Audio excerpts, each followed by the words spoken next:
Access Live with Kevin Rankin.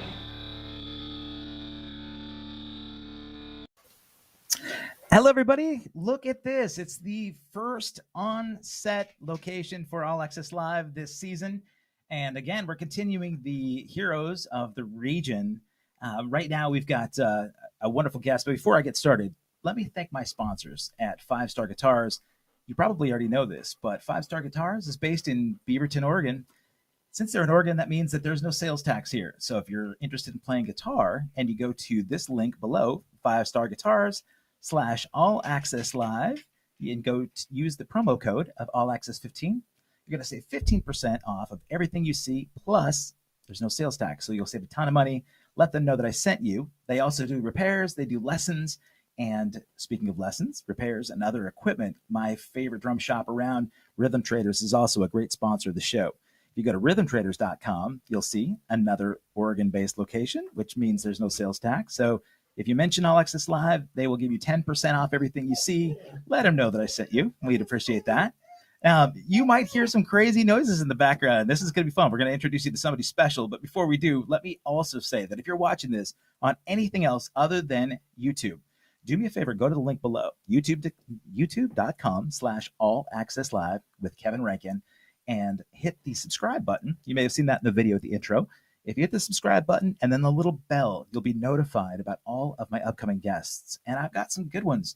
On Monday, I have Tyrone Hendricks, who you may have seen from Prince's band and Stevie Wonder, Liv Warfield, and he's also part of the Portland Cello Project, which we had featured 2 days ago. So Tyrone will be here Monday. Wednesday, I've got Michelle Lynn, a fantastic singer from the band Night Rose. All sorts of great guests, but no greater than today's guest. But before I introduce you to my guest, we should also introduce this wonderful co-host. Guess what? I've got Tom Grant right here and his beautiful dog. One thing that you may have seen on the show is that I have my pug. I didn't bring my pug because I have a feeling that they would be rascals around here. Crazy. But look at this. I've got Tom, and I've got the president of his fan club right here chatting as well. So, ladies and gentlemen, world-renowned pianist Tom Grant, thank you for being here, sir. Thank you for having me. This is fun. I'm grateful. Okay, so now who is this beautiful pup? That's Lily. Of course, yeah, your Wi-Fi connection. All right. Yeah. Hi, Lily. Yeah, right. So, folks, if you can see this, I'm kind of cheating on my pug right now with a little Lily love. Kelly Jensen, thank you for being here too. So you guys, this is really cool. You've seen me in my studio at home, and now I'm in this incredible studio just on the outskirts of Portland. And in a moment, not only are we in the recording studio for Tom, but we're going to get a little live presentation. So before we do that, I want to get to know this guy because we just did a gig together about a week ago. Yeah, we did. We're playing part of a musical for Vortex 1. Yes. So tell me a little bit. Are you Portland based originally? Yeah. Okay. Born and raised, the whole thing. I mean, and I know since you're 46, you don't have as much history as I thought you did. Right? Wait a minute. I'm not 46. Okay. No, Tom's been around here for a little bit. I was born in 46. That's. You've seen some changes in Portland, especially. But, oh yeah. So and one thing I know about your performances and your history is that you're kind of like a founder of New Age jazz. That's one of the monikers that you've had. Yeah. Some people call it smooth jazz, New Age jazz. I really started out as just a basic straight ahead jazz musician, and played with some of the luminaries of the idiom.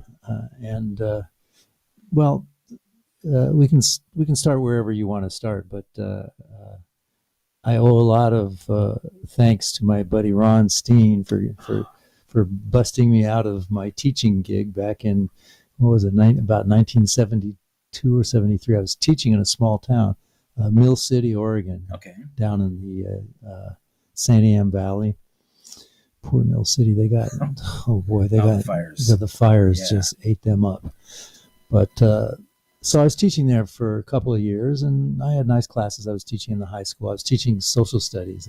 Wow. Okay. So not even music. Not even music. Were you doing music? And actually, they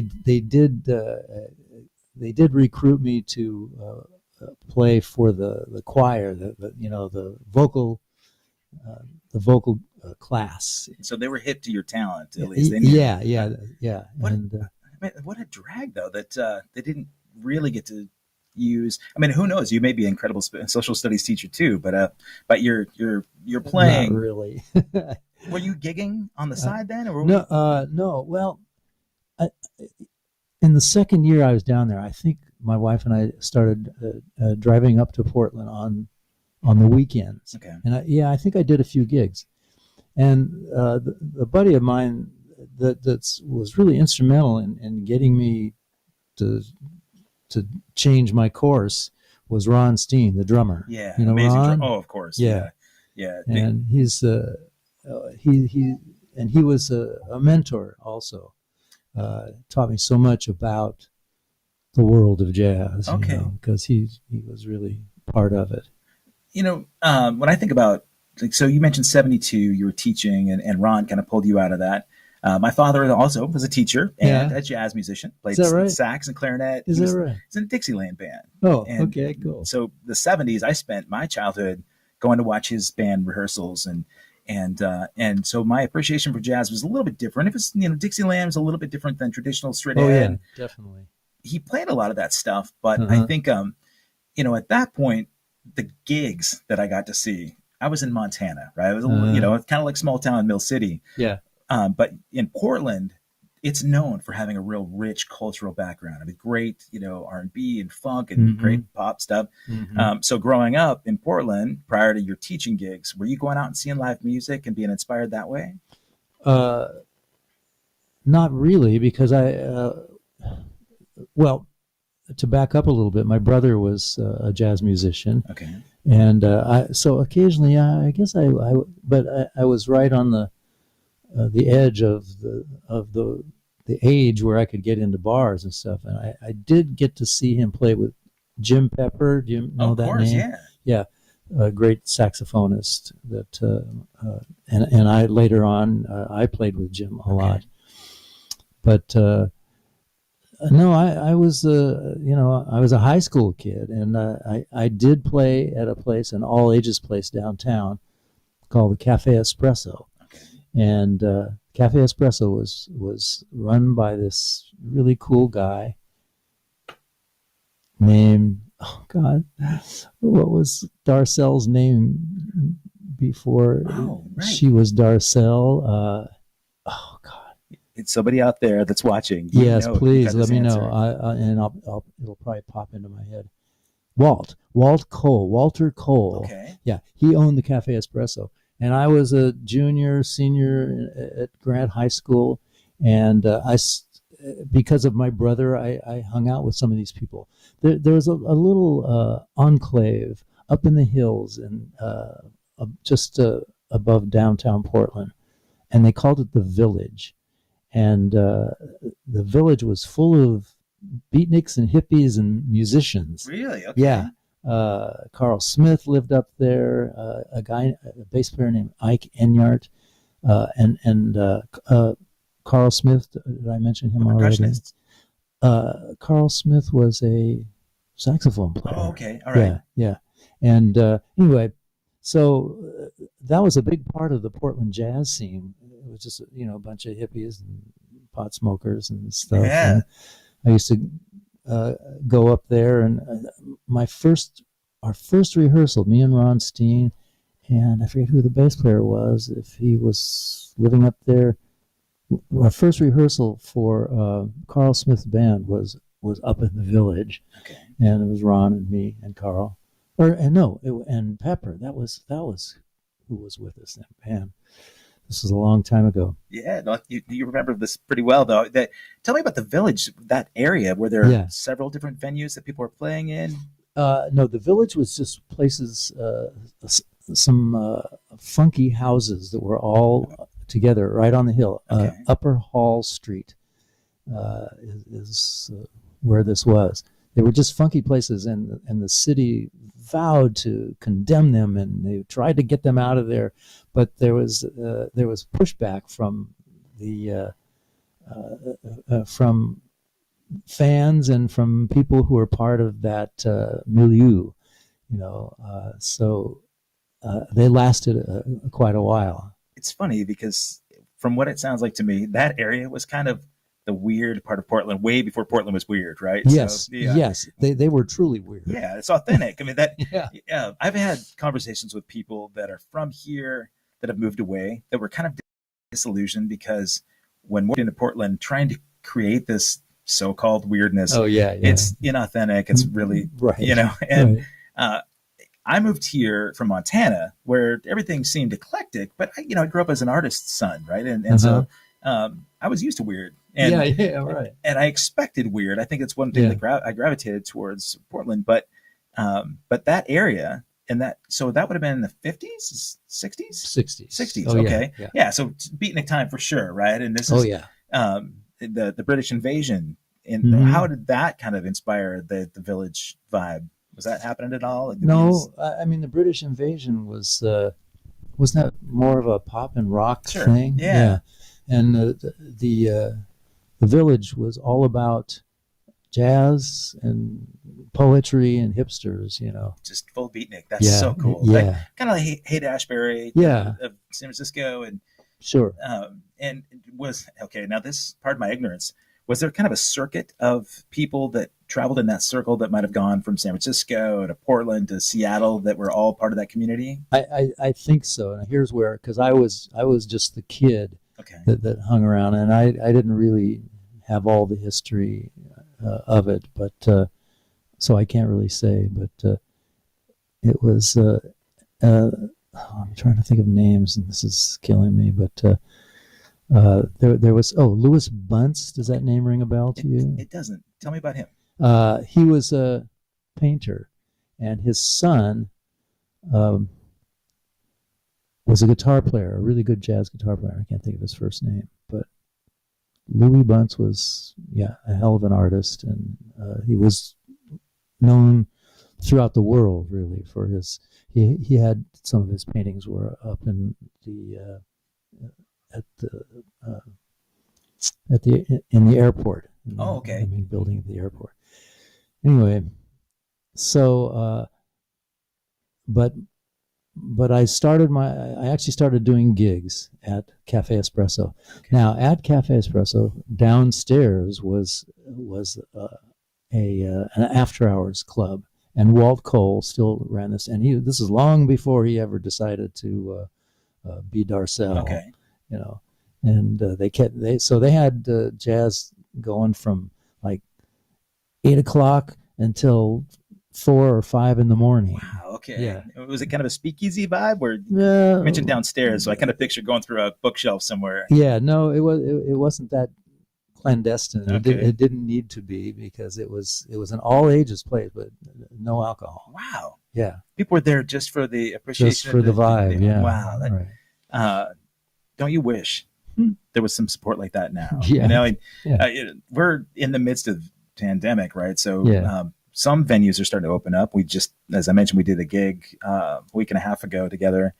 The gig I did. The gig that we you. did, Right. We'll get to that. That was a Okay. funny, bizarre kind of gig, but it's not a typical gig that I would expect you on, right? So most people know No. Tom Grant's name Yeah. from, very, upscale, quality. I mean, Yeah. you're an incredible performer. Your discography is ridiculous. It's so long. You've done dozens of albums of your own. 30. Yeah, oh my gosh. Yeah, 30. And then you've actually done. And then there's in the world, especially in Asia, there are rip-offs. What do you call it? Bootlegs? Bootlegs. Oh, really? Yeah. Okay. Matter of fact, I had a bootleg hit in Indonesia, which enabled us to. I've been there twice to play on the strength of that one album. It's called Just the Right Moment. Oh my gosh. They really liked it there. This is before people would leak stuff to the internet to become viral. So this is great that the bootlegs were authentic at that point.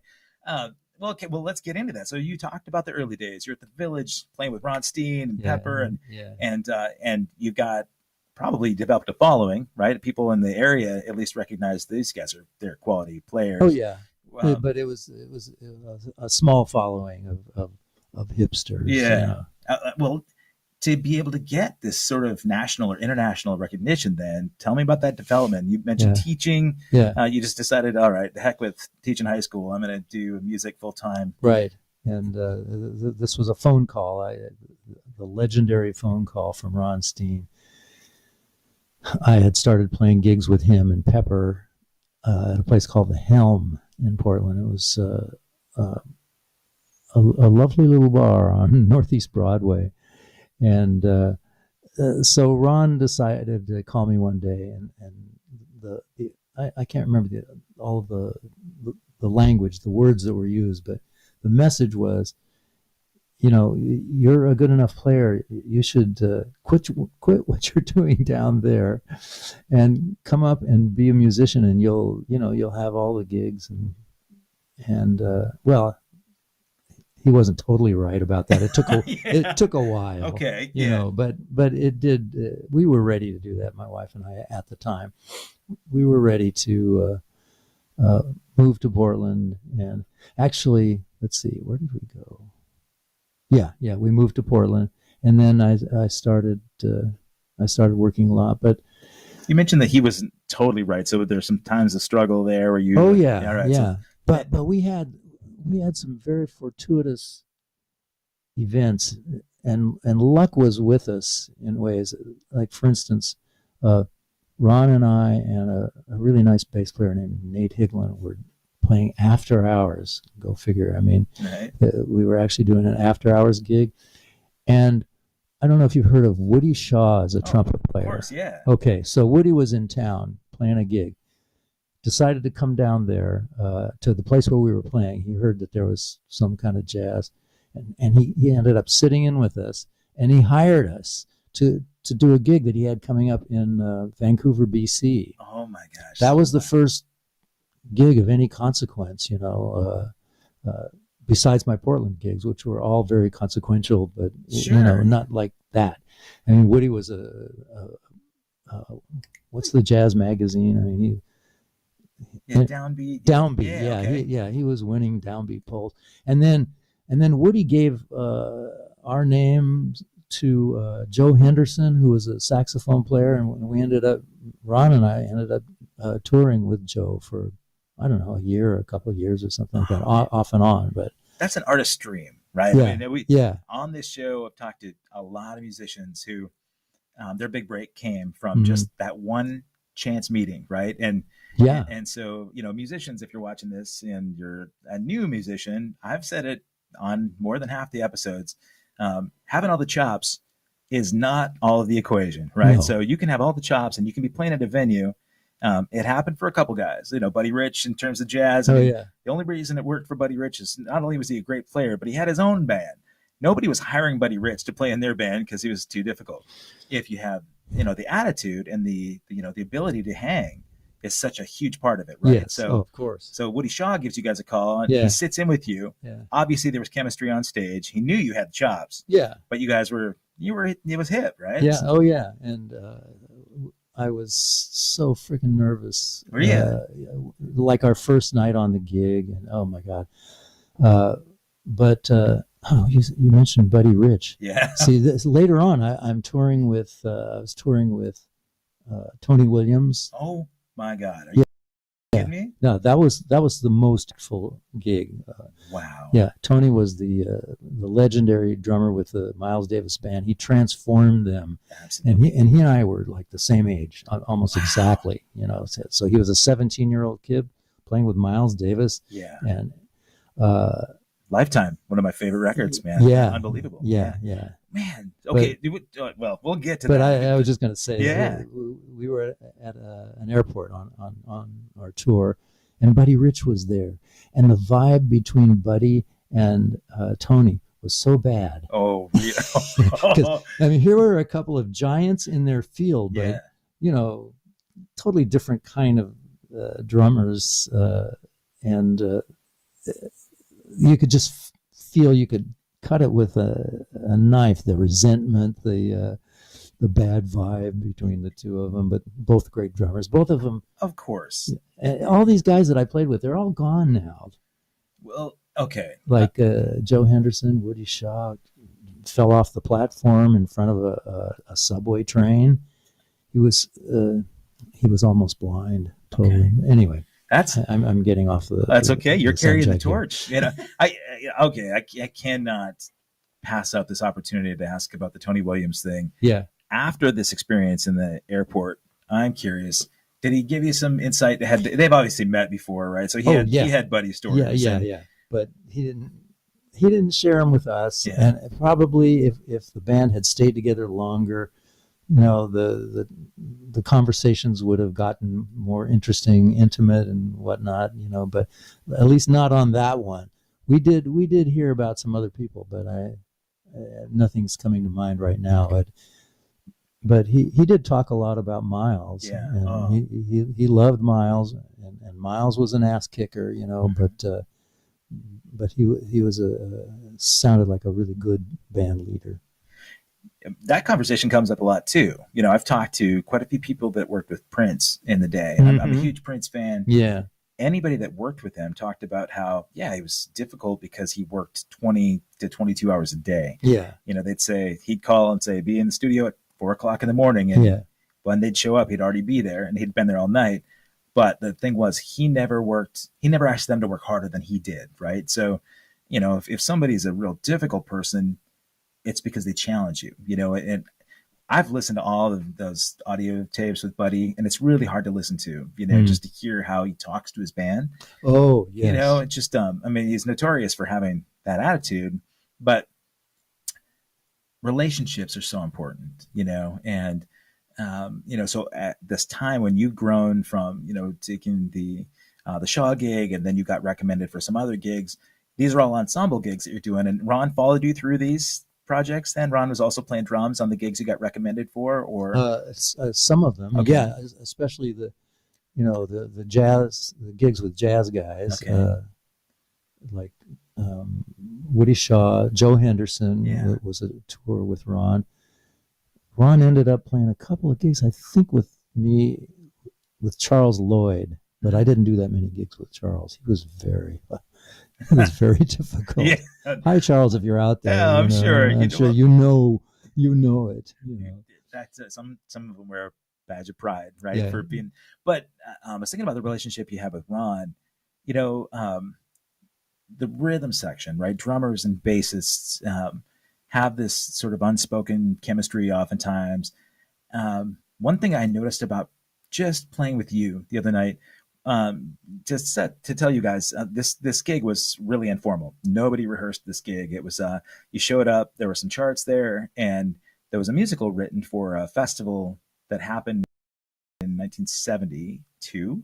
Yes. And Bill Wadhams helped arrange this ensemble. So Bill, Vortex was the concert. That's right. And it was made. It came about as a distraction from hippie demonstrations. Right. There are going to be uprisings because who was it? President Nixon was coming to town, Mm-hmm. and there were going to be horrible demonstrations, and so they conjured up this idea to distract all the hippies from doing that and coming out to this event, this rock event that was in Estacada. Right. So get them all out of town, Right. and some big name acts. I forget who it was at the time, but big name acts in the 70s.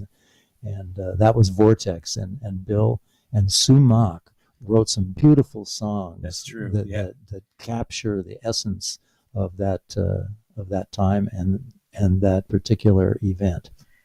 It was well written. The musical itself was fantastic, and I think that event, because we've all been sort of stuck inside with the pandemic, we all came together. Many of us had never performed together at all. I mean, some of you know that Bill and I were in Animotion together for a long time, and we played several gigs. Oh.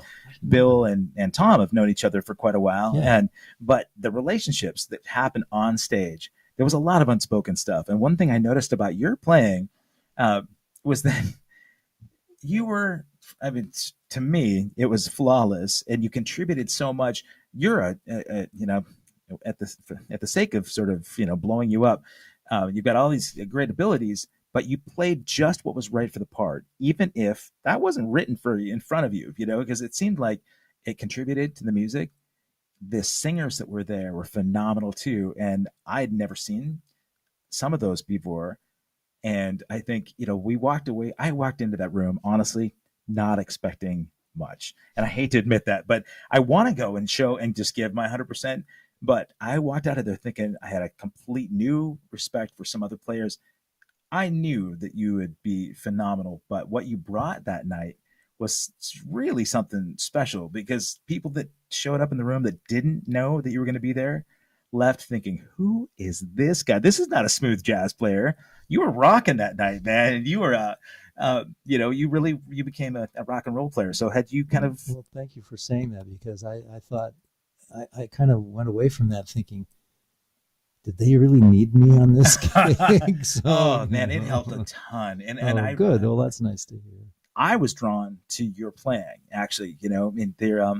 I had a bass amp right in my ear, and I actually was kind of wanting to grab on to the stuff that you were playing, and without a real lead guitar player, you kind of took on that role, I felt like, and so you brought the melodic sense, and I just thought, there's a rock side of Tom Grant that I had never seen before.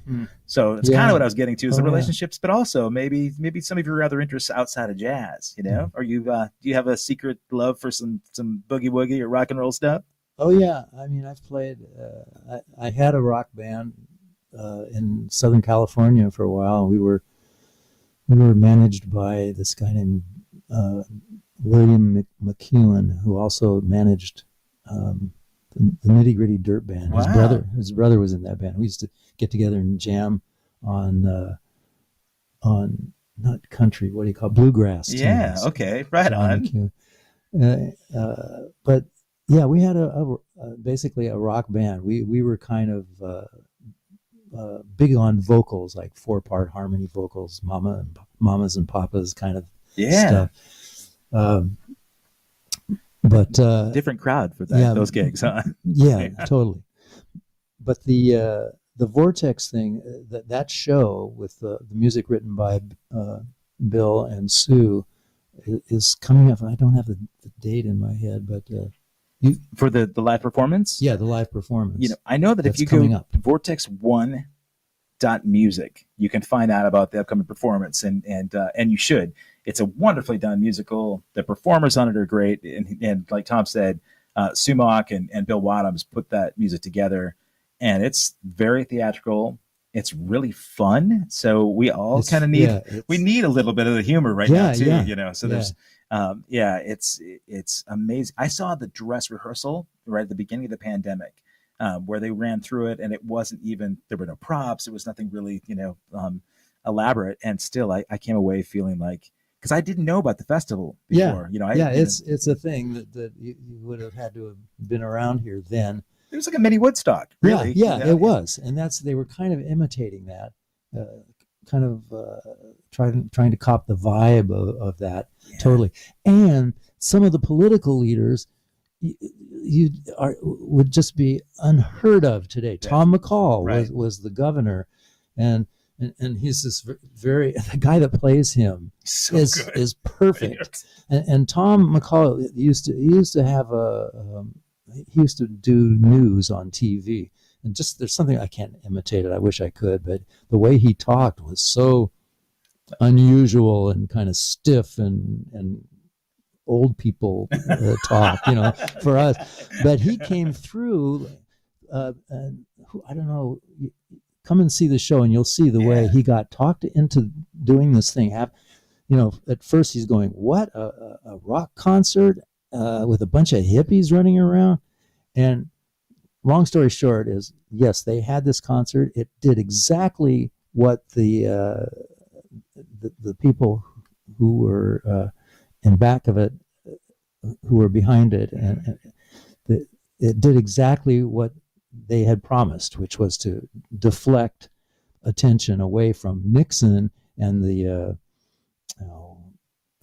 anyway. Well, and the other thing was that it was exactly the opposite of what the opponents of it were, Yeah. because they were all thinking, oh, these hippies are going to get together and they're going to cause violence. Oh, yes. Right. Yeah, They were right. expecting death and Right. you know, rioting, and Right. and it was all about love and peace and, Yeah, and unity. yeah, Right. yeah. So the music really reflects that too, because Yeah. it talks about just the spirit of that, which, you know, wouldn't be a bad idea to have right about now, you God, know, no like, kidding. especially Portland. I mean, we Yeah. need that. I know a lot of you guys are outside of Portland watching this. Yeah. And as I've toured a lot the last couple of years, when we get breaks from the pandemic, people would ask me, and I'm sure you've had this, like, there's a little damage control that we have to do as Portlanders. We have to say, you know, okay, so not everybody in Portland is like that. And what you've seen about Portland doesn't really represent all of what Portland is about, you know, and in terms of, you know, I think, you know, there was a political ramifications, and there was also, hey, there was a really tough experience that Portland had over the last, say, 4 years. You know, we've really endured a lot. Yeah. And it's enough that a lot of people have thrown away, Yeah, because I know. it's kind of, there's stuff that's outside our control, but there's also a positive side that we can see, that the people that have a really nurturing, compassionate spirit, they're still here. Yeah. You know, Yeah. and we kind of, I mean, a lot of people withdrew. The pandemic did that to a lot of Yeah, people, sure. but also feeling like, you know, just over the last, you know, the political, you know, issue was also really difficult for a lot of people. And so it's great to be able to, you know, reflect on the positivity, look at the arts and the culture and music and great things that make this area really cool. You know, the rock and roll side of you, I'm just thinking, you've been married a long time. Married? Yeah. I've been married twice. Okay. All right. So yes, a long time in terms of, you know, how much of my collected, life was. If you add them all up, right? But you know, the rock and roll lifestyle is oftentimes what's really difficult for relationships. Being a jazz musician, you know, especially, you know, I don't care what kind of musician you are. It doesn't matter really, rock and roll lifestyle. It's a tough thing, because a lot of times your art, whether it be, you know, you're a physical artist, you're a musician, that is not only time consuming, but it's also considered the other mistress, right? For a lot of people. So, I mean, has that kind of been your situation too? Was that a difficult thing in your past relationships that has been a challenge? Yeah, insofar as it's all consuming, and it's something that you give from your heart, and it's hard to divide up your heartful stuff in such a way as to make a partner happy and feel secure. Right. Yeah, that it's a lot about communication, and there's some sacrifice and compromise. You know? Absolutely. So you got that figured out. You guys worked it all out. So I don't mean to put your relationship at risk right now. I'm taking some of your time away from a relationship right now just to hang with us. But I think, you know, I think for me, one of the reasons I wanted to talk to you on this show was that people don't get a sense of who you really are. And I feel it when I watch you play and when I'm in a room with you. I've felt that when I saw the dress rehearsal when you guys did Vortex. And I remember feeling like you were so present. You know, you really were. And I think that's part of being a jazz musician, is that you got to be in the moment. You can still improvise. A musical's a little different, because even though there's not room for much improvisation, you're still constantly sort of aware of your surroundings. But, you know, I'm still always improvising, even though I'm looking at a chart. I don't actually read charts that are, you know, where we have to play all the right notes and stuff. I have to have just melody notes and the chord designations. Okay. And that's what I read. Really? So basically, I'm always improvising. But especially like for the Vortex show, I definitely try to tone it down a lot and just, you know, make good spaces for people to sing in or to solo in. Like a bed? Yeah, a bed that you can lie down in and feel really comfortable. That's exactly what I saw. And I mean, that's a gift, you know, because some musicians, if they've got the chops behind them, they want to show everybody their chops, and it's actually, I think, more impressive. I've had years of doing that. Yeah. So did you go through an evolution a little bit? Oh yeah, Okay. totally. I overplayed a lot. I've overplayed Autumn Leaves, hundreds of times. Sure. Yeah. Is it hard for you to go and see other musicians like that when they're going through that phase and you just shake your head? Yeah, that's kind of what I do. And Yeah. I say, well, that's sweet. Isn't that sweet? And they'll, I can hear that they have the thing, but it's going to take some life experience to mellow that out. Man, I talked about the chops. When right now, YouTube is kind of become the instructor for a lot of musicians, especially drummers. I know a million drummers that feel like they watch, say, gospel chop drummers, and so they learn all these great gospel chops. They're wonderful, fast. They can play faster than anybody on the planet. It's like Olympics, right? And but as a drummer, unless you're, I don't know too many opportunities where somebody's just playing drums without an ensemble. You need to have a collective. And so if you've got all these crazy blistering chops and there's no room for anybody else to play, that is so self-gratifying and so inappropriate, Exactly. But you watch those guys and you think, well, it's an important thing maybe to get some fundamentals down, the logistics. But at the end of the day, hopefully you get past that point and you realize that because it's got to be about the music. You have to be playing something that is meaningful and from the heart, and not necessarily. I've been listening to some of my old stuff that I recorded with Doug. Yeah. Who was in the other room. Doug Durbrow, what a great engineer. He's engineered, I think, all my records. I've done 30 records. I think he's engineered 28 of them. Wow. Okay. Something like that. But what I notice is, okay, it's time for the piano solo. And I'll always, at least back in the day, maybe 20 years ago, is whatever always means, but so often I would just fly. Why? Because I could. Yeah, right. And I would play all this shit, and I was thinking, God, man, just try to play something lovely that touches somebody's heart. Yeah. And it's the beauty that's important, not the gymnastics of it all. Absolutely. Well, I'm glad you bring that up, because painting that picture, right? The beauty behind that music leads me into the other side of your passion. You're a phenomenal painter, right? So painter? Yeah. That's my partner. Oh, really? Mary. Okay, that's Mary's work. Yeah, where did you see it? I was looking in the hallway right here. I saw these beautiful paintings. I was hoping that was yours. That's Mary Garvey. Oh, Garvey. Right. Oh, better look it up, guys, Yeah. because she's a phenomenal. People are probably already know. And when I play, you'll see this one painting of hers over there. But acrylics, is that primarily her? No. What do you call it? She's an oil painter. No, she was an oil painter for a while. Maybe it is acrylic. I should know this.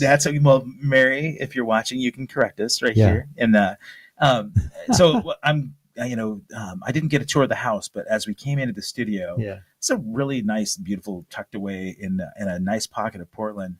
But you would never know that we're in a residential area, because this is so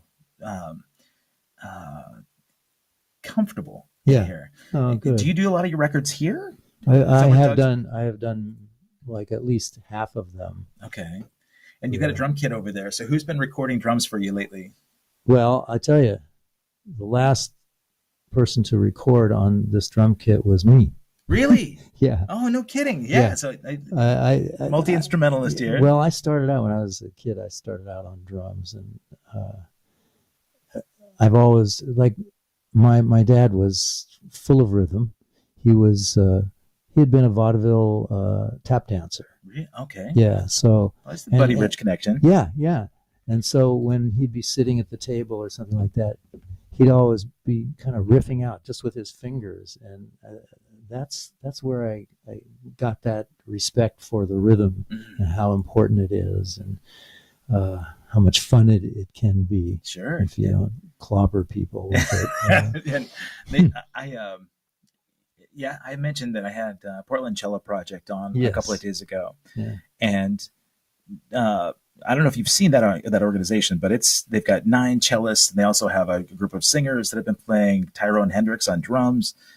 This amazing performance that has been.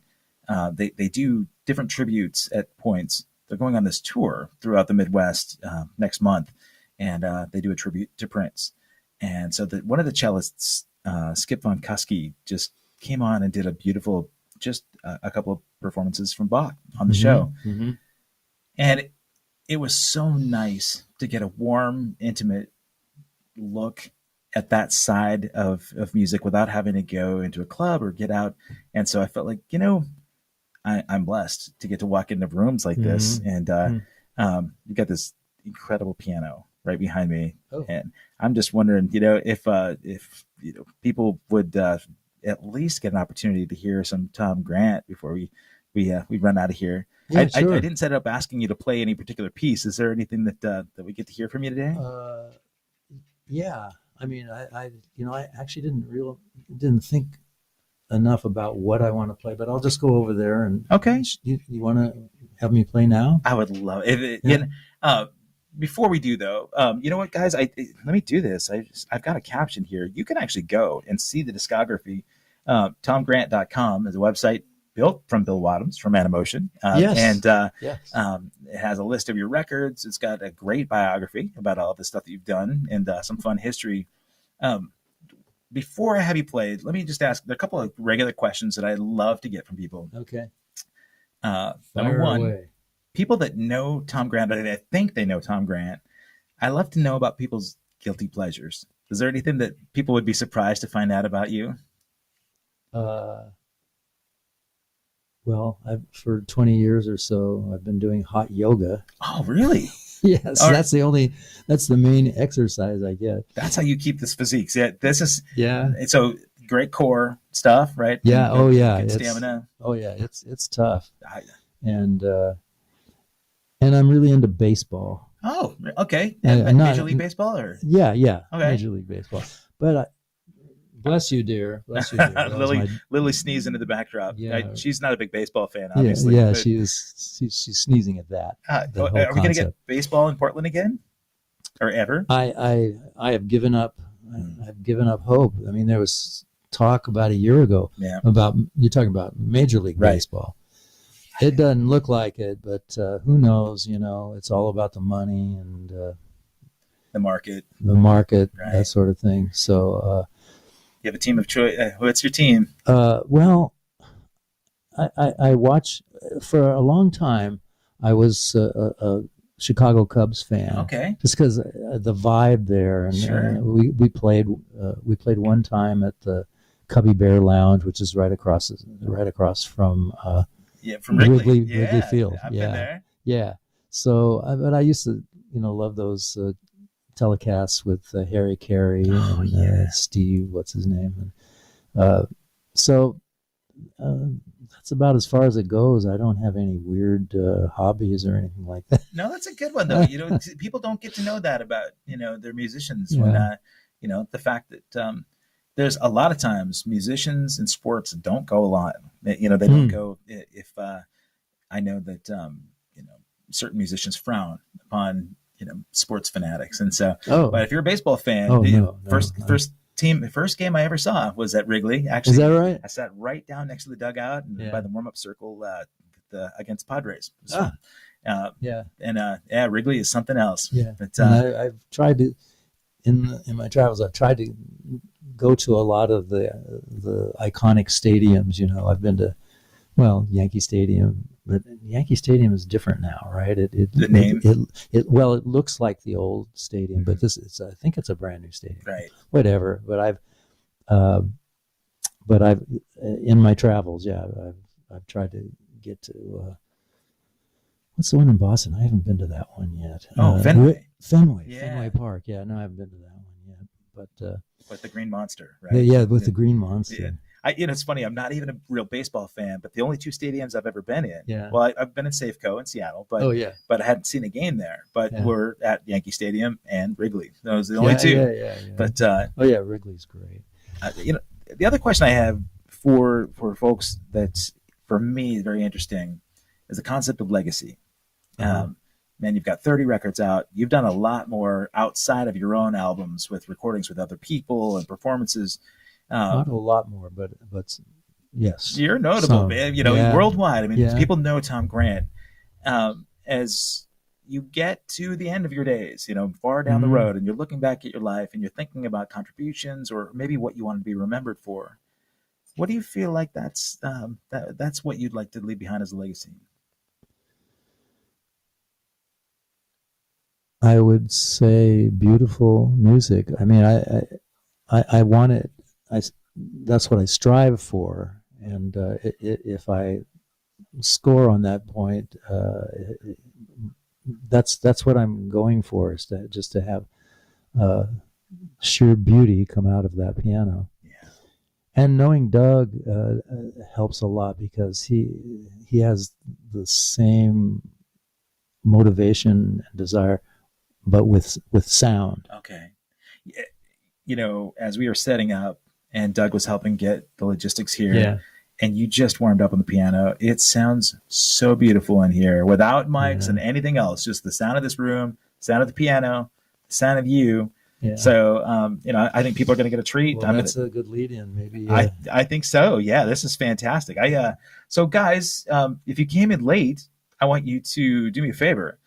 Go back to the beginning so you can get to know a little bit more about Tom Grant, the young fledgling jazz fan and our jazz musician and social studies teacher, and then start recording right now, because you're going to get a treat. World renowned. I'm not young anymore, but that's okay. Young at heart, man. We never have to act our age, right? Yeah. So yeah, absolutely, yeah. So as Tom's getting ready here, I'm just going to mention a couple of things, folks.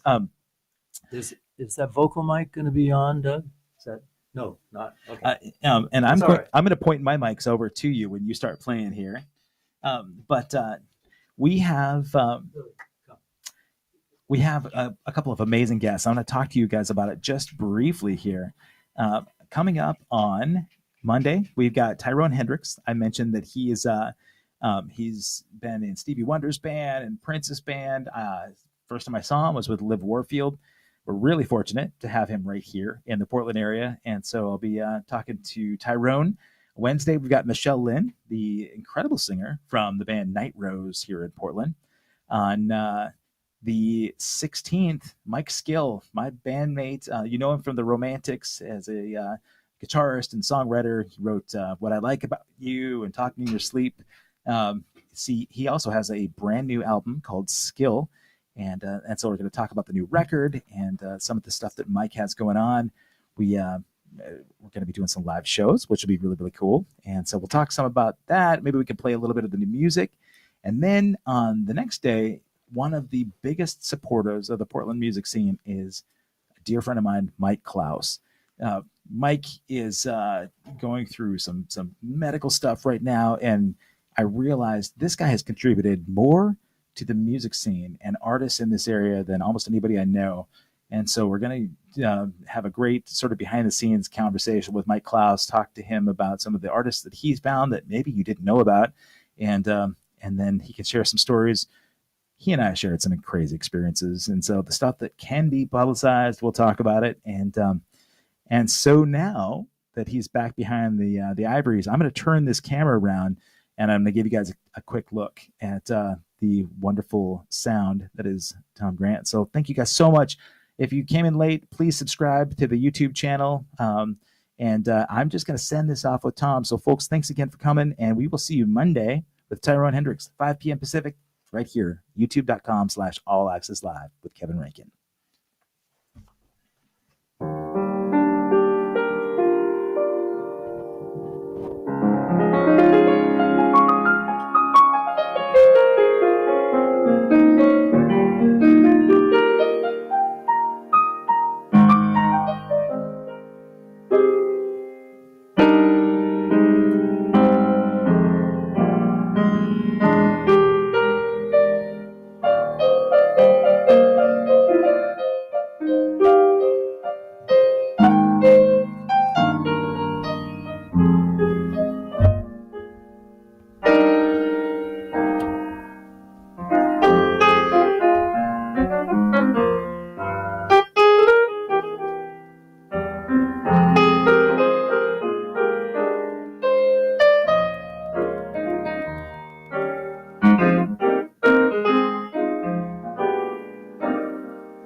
Oh, that's beautiful, buddy. Thank you so much.